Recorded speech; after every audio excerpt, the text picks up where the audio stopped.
Football Unknown.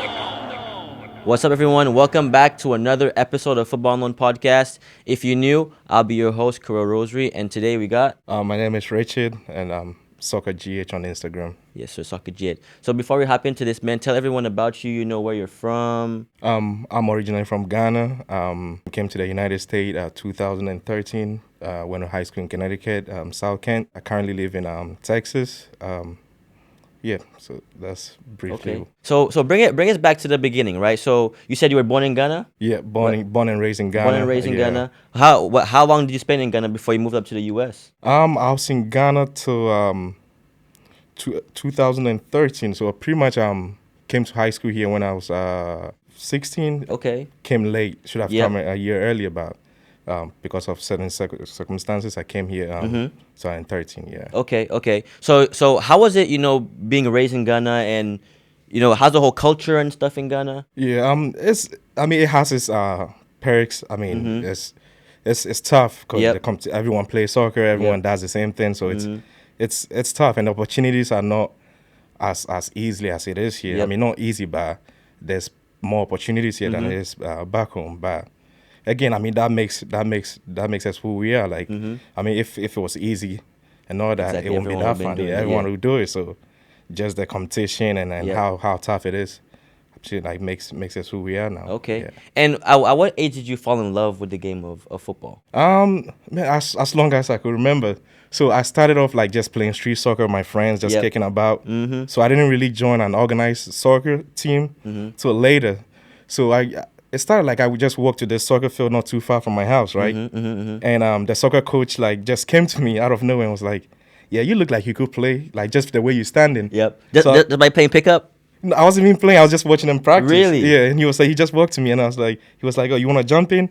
I was like, "Yes." And then he actually borrowed. I was wearing flip flops, so he borrowed someone's cleat, and I just hopped really? in. Yeah. So you were just sitting there, and then the coach saw you and "Hey, you look like you could play soccer." Yeah. Borrowed you someone's cleat, and then you just hopped in and played. Yeah. No warm up, nothing. It was like just jump in. We're just playing. How do you feel you did that game?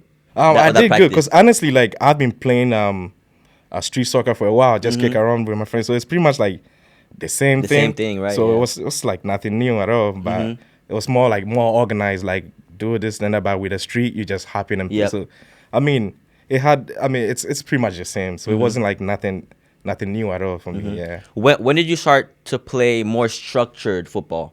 More competitive football. So I joined this team, right? And I didn't even know about the league, the local leagues and all that. So we had to my first experience was we did this registration. It's more organized. It was went to this place, and in Ghana, it's the age groups you play determine your weight. Okay. Not your age. Yeah. So really? Yeah.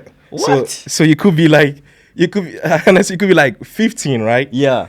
If you're not heavy, you could be playing for U9. Oh my goodness, no. So it's more like your weight than your age. So the funny thing is let's say a month before weighing, we will run try not to eat heavy, this and that, just so we could wait for. If I'm 15 and I'm playing for U9, I have more advantage because I'm more stronger, I'm more faster. So that was the aim, just try to weigh as light as you can, just to play for a lower age group. What age group did you play? Where did you fit in that category? I think I made U11. Pretty much. So I started off as right back. So I was playing right back, and then the team didn't have a goalie one of the games. Okay. And the coach was like, "Hey, just jump in goal. We'll switch after the second, this and that." Yeah. So then I jumped in goal, and I loved it. I love being in goal. So really? After the game, I was like, you know what? Can I just stay in goal? So you never played goalie before? No, just in the house where everyone takes 10 being a goalie. That's my only experience. But nothing there's no structure to it. No nothing at all. So I just jumped in goal, and then you just fell in love with it. And that game, it was 0-0. So I was like, hey, no one scored on me. Wow. But then the next game, we faced a tougher opponent. And then you played in the goal. I played in goal. Yeah, we lost by 9. Oh my goodness! Everything was going in. Everything they shoot went in. But you didn't save anything then? You didn't save anything? I saved a few, but I think this team was much tougher. So okay, yeah, that's yeah. when it really hit. You can't really blame the goalie Yeah, for that. that's what really hit. Like I was like, oh. So I mean, because the first game it wasn't a challenge. We won easily. But then the second game when it was like all this shots and all that, everything was going in. So, but I mean, I stuck to. I was like, you know what? I didn't have to do all the running. I didn't have to track back. I didn't have to tackle. I just and I thought. I mean, I just stood in goal. So I thought it was much easier. Yeah. So I just kept on doing it. How did you feel though? Like, you know, the first game, man, you kept a clean sheet. You know, I like this. I like playing in goal. And then the second game, 9-0. How did you want to continue playing goalie after that, or what was your mindset at that point? I didn't mind being a goalie because what happened was, so we lost the game and our coach was furious. So like the outfielders, the players had to do like a punishment, and I didn't have to do it because the coach was like, you knew, and exactly, like so I was like, you know what? Fault, yeah. If I could just be a goalie and not have to do all the running, man, I'll just get stuck with it. So yeah, I mean, I never left, but again, like I played a little bit with them, like I wasn't in goal permanently. Exactly, like so you I was were like here training, and there, this and that. So so it wasn't like I enjoyed doing it. I did enjoy it, and the save, if I made a save and all the feedback, I enjoyed doing it. And how many years did you spend in Ghana playing competitive? I mean, I played for a few seasons, right, for this local team. Yep.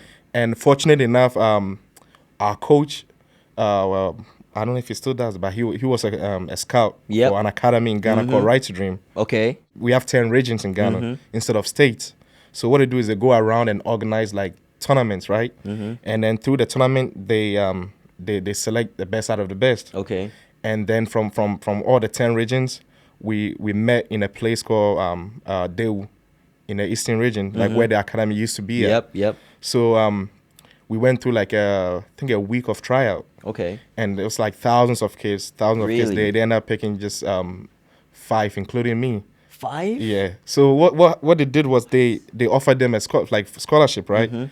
But they weren't really like what do you call it?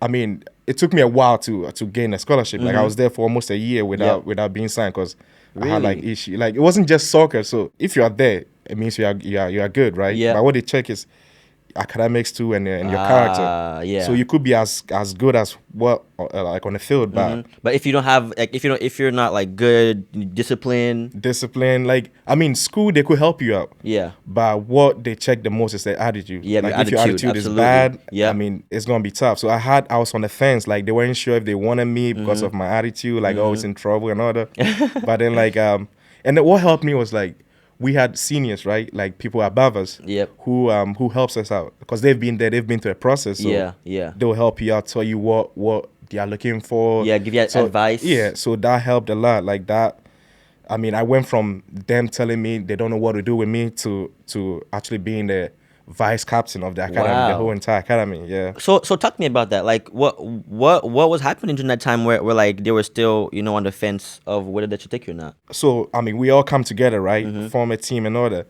So the ultimate goal is to either get a scholarship here in the US, right? Yep. Or go to a tryout in Europe. So if they bring someone who is bad, like who hasn't figured things out, it will block the chances because honestly, like this schools gives us free scholarship, like, and it's like worth thousands of dollars, right? So when you come here and you don't you don't behave or you don't impress these people, they won't go back and ask for more kids. Yeah. So that's like the bigger picture was like, come here, represent the name of Right Stream, and then do good enough that the schools will go back and be like, hey, your kid did good, so bring more guys in. So what happened was because I was always in trouble and all that, they couldn't trust me enough to actually like uphold the name high, like come here and open opportunities for other kids to follow. But as time went on, I turned things around. I changed, and then they trusted me enough to actually like bring me here and to further my education and so open opportunities for kids back home. So what changed, like mentally? What changed to make the coaches realize that, hey, you know, he's progressing, he's getting better, right? I'm gonna put him as a vice captain. What was the shift? What was the shift that you think? I mean, I think the main thing was also like I saw how like people who went through the same route, like again on the good side and the bad side. I saw like on the good side, I saw how people like, I mean, it's a life-changing opportunity. Once you make it here, man, it's a life, because there's thousands of people who fight, do whatever it takes to be in your shoes. So realizing that, it makes you even push harder, and like makes you realize like how fortunate you are, because there's a lot of people back home who struggles. Yeah, man. So if you get the opportunity, so I mean, it took me a while to figure that out. Like I was just living life, just didn't care much, this and that. But then, hey man, thank God you were able to like realize that and take advantage of it, right? Definitely. So you're able to see like what happens if you do this, what happens if you do that. So that helps. That helped a lot, because then I'm like, you know what?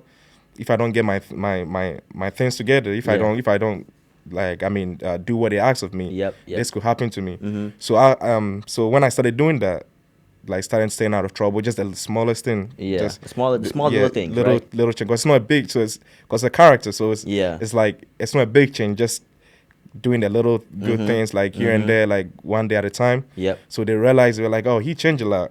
So and what even like helped a lot is, as soon as I got the academy captain, this was like one of the biggest responsibilities of any kid in the academy. So a lot of people will look up to you. And every move you do, because it's like, they put you in the highest position in the academy as a student. So everyone will look up to you. Yeah. So you set an example and all that. So that actually helps you a lot, because you actually like, you think before you actually do things. Exactly. So I mean, I was able to like turn things around like really quick, and then my opportunity came, and I ended up in a school called South Kent in Connecticut. Wow. I went there as a sophomore. Over 1,000 kids. Were you like nervous?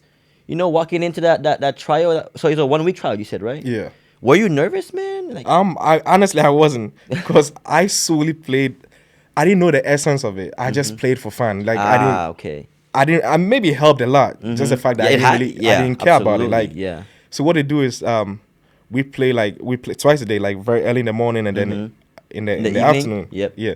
So then the next day they'll call all of us, and then they'll tell you, if you hear your name, go pack your things and go home. You didn't make it. Oh, damn. But then, like, really? Is that brutal? Oh, yeah. I mean, they'll be like, oh, I mean, we'll come get you. Just keep working hard, this and that. Yeah. So, I mean, they can't pick everyone. They can't. They can't pick everyone. Yeah. So, I get it. So, people, like, these kids, people will be crying. Like, they don't want to go home. Please, let me stay. And then in my mind, I was like, man, because that's the first time I left home, too. So, I miss home. Yeah. So, I'm like, bro, you get to go home. Why are you crying?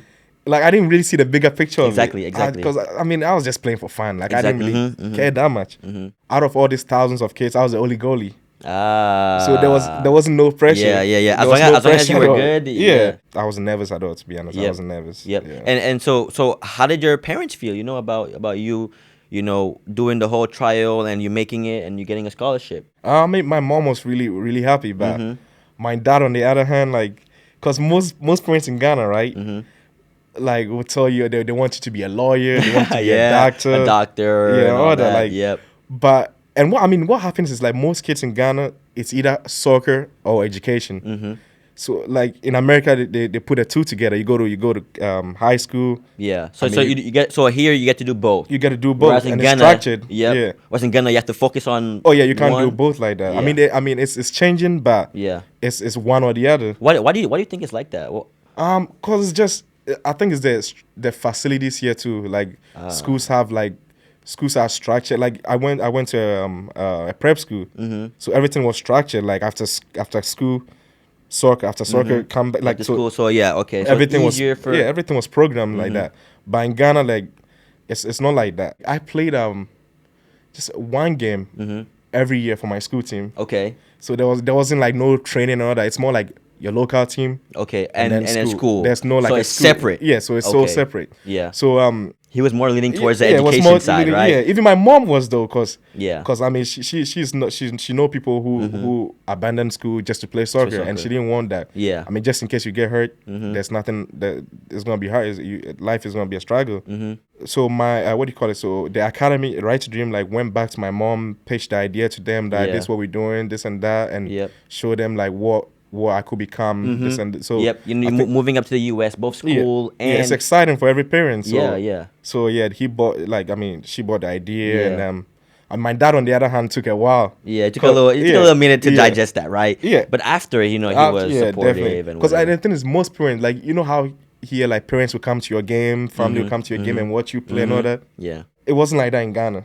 Like, you never see any parent at the game. Yeah. So they don't really know what's going on. Exactly, they don't know about okay. But if they know what's going on, and let's say they come to visit the academy and all that, they'll it'll know be a what's different- like yeah, they'll see get it. a different feeling. But parents don't do that in Ghana, so it's more like what you tell them, they Yeah. go with it. Yep. Yeah. Okay. So, but I mean, once I started traveling and all that, so my dad like bought into the idea and was like, Yep. oh, okay, like just Yep. and told me if this is what I want to do, just give it my everything. Mm-hmm. So yeah. So after the whole trial process, you got your scholarship. Yeah. What was the next step? I mean, there was a lot of up and downs and all that. Like I was supposed to I mean, I came here like 2 years late. Mm-hmm. I was supposed to I mean, my first scholarship, right, Yeah. was I was supposed to go to a school in Connecticut called Hotchkiss. Yeah. But then the opportunity turned down. I was supposed to go to a different school in Salisbury. Mm-hmm. Opportunity turned down again. So it's just like back and forth, this and Yeah. that. So Yeah. so I mean, I was in Right to Dream for almost 6 years. Okay. Yeah. So Yeah. finally the opportunity came with South Kent, and I mean it was really like it came a month later. I was getting ready to leave Ghana. Mm-hmm. So yeah, I left. Instead of going to sophomore because I was a year late, so Yep. I went instead of being a freshman, I went straight to being a sophomore. Be the sophomore. So, Okay. Yeah. yeah, and then I mean, I was there for 3 years, and I mean, I had the knee surgery Okay. through the process. So Okay. So you finally got to the school. yeah. How was it adjusting, right? Coming from Ghana Mm. and playing for a college. How was that? I mean, whole process. it was different. It was tough. Mm-hmm. Just the time management, just Yeah. I mean the workload in school, like Mm-hmm. and then friends and all that, like, and even just the accent too, like just Yeah. communication and Mhm. also, I mean, it was different. It was different. It was challenging, but I mean, I went. The good thing is I went to a small school, Mhm. so everyone knew everyone, Yep, and yep. everyone knew like I'm new. I'm from Africa, this mhm. and that.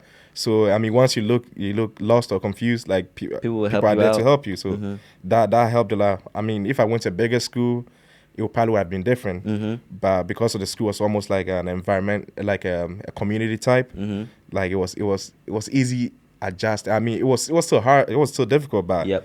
it wasn't as difficult as it would have been if I went to a bigger Mhm, school. Yeah, mhm. and I mean there was people everywhere to help too, so that made That helped the you, journey really yeah. easily. Yeah. Okay. What was the differences between playing in Ghana Hmm. for Right to Dream and playing for that college? I would say it was a little easier in Right Mhm, Stream because mhm.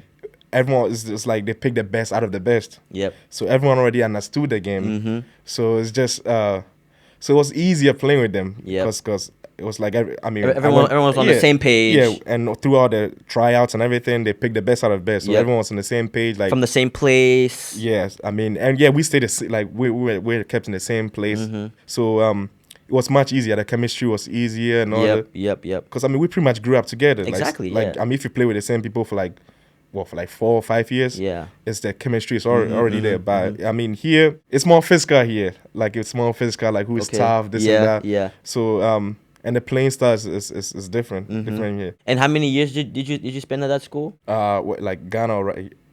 When you came up here. Yeah, 3 years. 3 so I years? came my sophomore year, junior, and Yeah. senior year. Okay. I was coming back as a PG year. Like PG is like an extra year. So when I hurt my knee, I didn't really get enough offers from colleges. So Yeah. they wanted me to do an extra year of high school. I mean, people do that. Not every school does that, but some schools offer the opportunity, and it helps students to relook at opportunities again, and it helps like the college coaches to have an extra year to look at this players. So I almost did that, but then like there's this junior college like in New Jersey who like they took me in, and from there, I mean, I played for them for 1 semester. Yep. Then go a different opportunity in University of Southern Maine.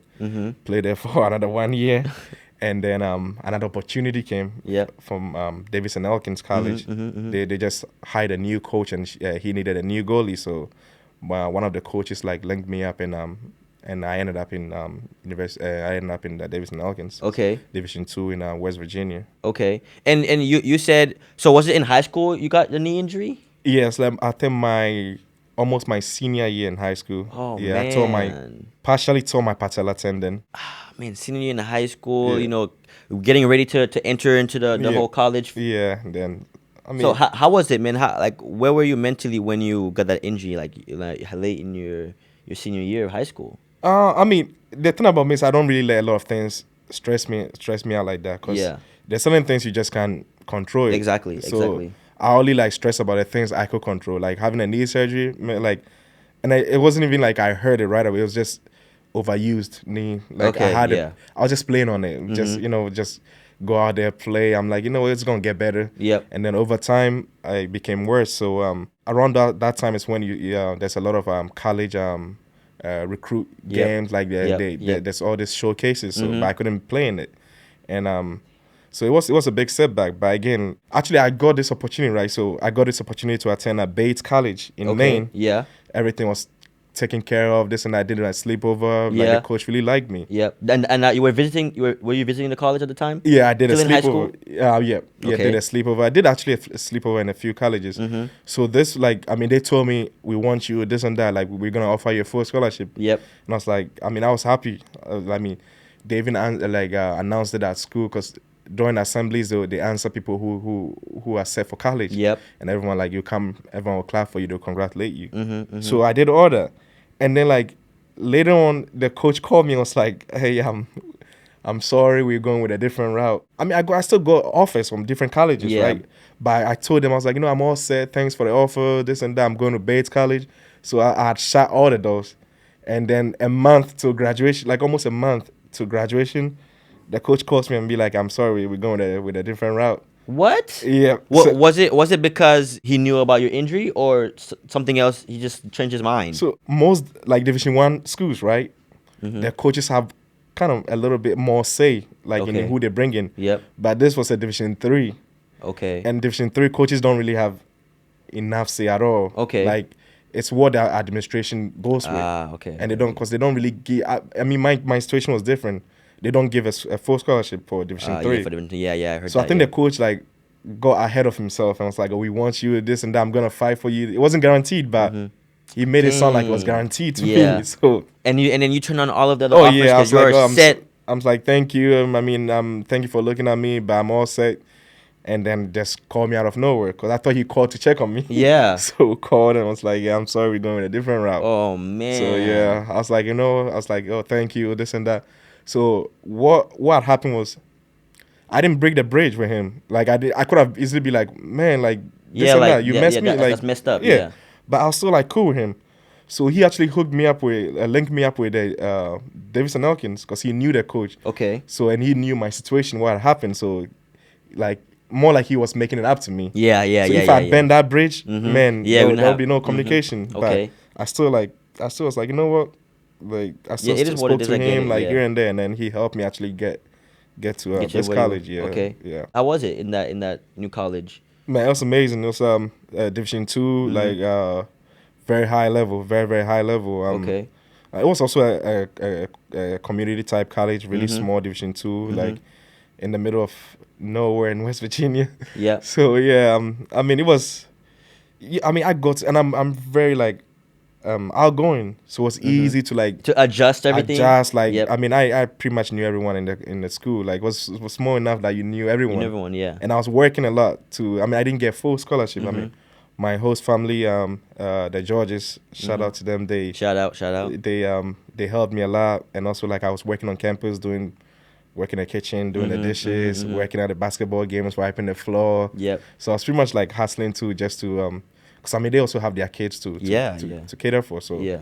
So I did stuff like that to also like pay some of the More tuition. tuition. Okay. Because most Division 2 don't also give a full. They could give you a lot. Yeah, but they don't give you a full. Yeah, they couldn't give you a full. So I mean, I had to also like, with the help of the judges and myself, had to also pay the Your tuition. Yeah. Whatever. But it was fun. It was fun just getting to know everyone. Just it was fun. I liked it. I liked my time there. What are some things you learned? When playing for that D2 school. That you actually have to fight for your spot. So like the other two colleges I went to, it was, I mean, no looking down upon them or whatever, but it was a little easier. Like Okay. I was going from a rookie of the year, player of the week, Yep. almost every two. Like it was a little easy. But then going to Davidson Elkins College where the competition was tougher. Yeah. And like I told you about the coach being like good at recruiting. There's a lot of kids coming in, so you have to actually fight for your spot. So I learned I learned how to actually fight for my sport. Yep. Let's be like hardworking, and also just have fun. To be honest, just Yep. have fun too. Like all this, it was more like almost everyone in the school is from a different country. So just coming together and just making the best out of it. Yeah. Helped a lot, and so I like how to, fight for my sport and also like just go out there and have fun with it. Yep. What did you study? What were you studying? I was majoring in criminology Okay. and history, minor in history. Really? Yeah. Why criminology? And history? Honestly, it took me a while to know what I wanted to do. So, like first 2 years, I didn't even know what I want to do. So I was just taking like general classes. Yeah. Because I didn't know what I want to do at all. And I've always known, like I was into this crime shows. And Yeah. So First 48. some interest, right? Yeah, Some interest it's in that. interesting. Like I keep watching stuff like that, like just how to solve this, how to solve that. So then I was like, I took one crim class, and the professor was amazing. Like, so I just stuck with it. I was like, you know what? Yep. I'll just declare that as my major. So yeah, and the crazy thing is, so I was supposed to graduate, right? I was supposed to graduate a year early, because there's a few majors you have to have a minor to graduate. Okay. And I didn't know that. Really? Yeah, I didn't know that. So crim is one of it. One of the few majors you have to have a minor. Okay. So like a few weeks till graduation. Yep. They told me I can't graduate because I don't have a minor, and I'm like, no one. They told waited me that. until they waited that long to Yeah. tell you needed a minor. No one told me that. Like my Oh advisors my didn't tell me that. No goodness. one told me that. Yeah. So I enjoy history, but honestly I don't know what I'm gonna do with it. But, Exactly. But So you have to crunch up all of these classes. Yeah, and the thing is, I looked at my other options, and history was I brought in some history credits, so that would be like the fewer classes to take to complete a minor. To get done. So I just declare history as a minor. All Yeah. of that while playing soccer. Yep. How were you able to manage both the athletic side and the educational side? Coming from Ghana, that was a little harder because we didn't have a structure. Yeah, didn't this have and that. Yeah. Yeah, but it was much easier because it's like everyone is doing the same. Like all my Exactly. teammates are all doing the same. The same thing. And right? we all have like a language barrier. Like we all come, From different came places. from different places, Yep. different culture. So it's like we all struggle together. So I wasn't the only one struggling. So once you have a group of people like struggling together Together, and working it makes together, it makes it easier. easier. Yeah. So yeah, pretty much like after, sometimes we have a late night game and you come back. Yeah, man. And, You had to turn in assignments yeah, and all this and that. that. But the teachers were also like kind enough to sometimes extend it. Okay, yeah. 'Cause Be flexible. Yes, it's a big, it's one community, so they know when our games were this and that. So they were actually like, they were reasonable enough to actually Yeah. like extend Yep, some of the due time Yep. to the homeworks. Yeah. And the school was small enough, right? Yeah. So where they can understand and you can yeah. talk to your professors and all Yeah, that. and help was everywhere. Like everyone Yeah. was willing to help you, so it wasn't. Depending on how much work you have to do. Exactly. And sometimes too, like, you wait till last minute, so that's a problem. Yeah, that's a problem. Yeah. You wait till last Procrastinate. minute is gonna be. Yep. Yeah, but yeah. Apart from that, it was all good it generally. was all good. Like everyone was willing to help, so that made it easier. Yeah. Okay. Did you graduate at that university? Yeah. Graduated a year your- and a half ago. Okay, with your criminology. Yeah, bachelor's in criminology and Yep. and a minor in history. Yeah. And what was next for you after that? What did you do? after So right away, so obviously, I'm not from the US, so Mm-hmm. I applied for the OPT, which is like a year of work experience. So actually, my senior year, I did an internship in a prison in West Virginia. that? Really? Yeah. How was that, man? How How long was that? How long was that? the internship was a class, so I needed that to graduate too. Ah. So yeah, I did. I worked in a prison, and it wasn't too bad because honestly, I didn't really like do the groundwork. I was in the office. Okay. I saw them. I was nervous because these people. Yeah, Man, I would be nervous too. yeah. It's like they are so used to the same routine. If someone new comes there, they know like they are new. Absolutely. So they want to come to you and ask like, hey, who you like? They want to find out where are you from, this and that. Yeah. So just them coming to me and trying to ask me this, trying to ask me that. With the prisoners or the workers? The prisoners. Really? Yeah, because you are in there with them. So like they could actually like be around you, like how you say, Really? right? And Yeah, then you talk was to just you, chilling? like dab you up. All Really? That. Yeah. It was that chill. Yeah. So honestly, if you don't take it, you probably won't even you forget you're in a prison because these are some of the nice. Well, if you don't know what they did, Yeah, exactly. They could be like one of the nicest people you met. Really? Yeah, everyone has their own stories and they want to know about you, this and that. Nice. So I mean, at the beginning, it was nerve wracking because everyone like just Absolutely, keeps man. looking at you, this and Yeah, that. But absolutely. once you're actually like in it for a while, like it feels normal. Mm-hmm. So right from there, I got this job where still working in the prison with called Civic. Okay. So it's a private corrections company. So okay. what they do is like they have facilities like most places not more, but a few places in the US. So what I did was I took like a travel position. So I work 6 weeks in a different state. And then get 10 days off and then go to a different state and work Really? 6 So you were weeks. always moving, I traveling? was always moving. That's actually the reason I picked that job because I just like to travel, like experience new things. Yeah. I want you to, tag in your Instagram first before you hop into the next section. So what's your Instagram so people could check you out? My Instagram is soccer.gh. Okay. It actually used to be overtime.gh, but Yep. due to certain circumstances, I had to change it to soccer.gh. Yeah, it's the same on TikTok too. You post football content on there often, right? Yes. Why did you decide to start posting football content? I mean, I was fortunate enough, like back in high school, we had people take pictures of our games, like even in college, the same. So I knew I used to just post like the best like shot. Yeah. I mean, I didn't know I didn't know they had a whole video section, the whole like soccer video community and all that. Yep. So I just posted Posted your highlights, right? Yeah. No, just not even the highlight, just pictures. Just pictures of me okay. playing. Oh, just pictures of you playing. Yeah. Okay. Because I didn't know there was a thing we could just upload videos on it. So we played futsal a lot because in Connecticut, like when it snows and it's impossible to play outside, we host like a futsal games. So one of the games, this parent like happened to videotape. So pretty much there was a cross. I was a goalie, so there's a cross. I came all the way out and shot it, volleyed it. You hit it. Yeah, one hit time. it really good, like very, very good. Yeah. So I didn't even know they captured it. So after the game, after practice, like the recruit mom came to me and was like, "Hey, I captured a video, this and that." So I was like, "Oh, that's cool." So I think I posted it somewhere. I'm not sure where. Yep. But then fast forward, like my friends were hitting me up, and then I checked. The Overtime FC posted a video. Really? And it was going crazy. Everyone's like, this. I was just going through a comment section. I was like, oh, man, like there's actually a page that actually posts soccer videos. Yeah. So then I made my own page. And I mean, I started off as I made it as a goalie page. So I post like goalie save, tutorials and stuff like that. Wow. And then I mean, it kept on like blowing up. But the raw thing was like with the help of other big pages, like they posted my videos and all that. Yeah. It actually blew up a lot. So I mean that's what I do now. Yeah. Just do post videos here and content. there. Yeah.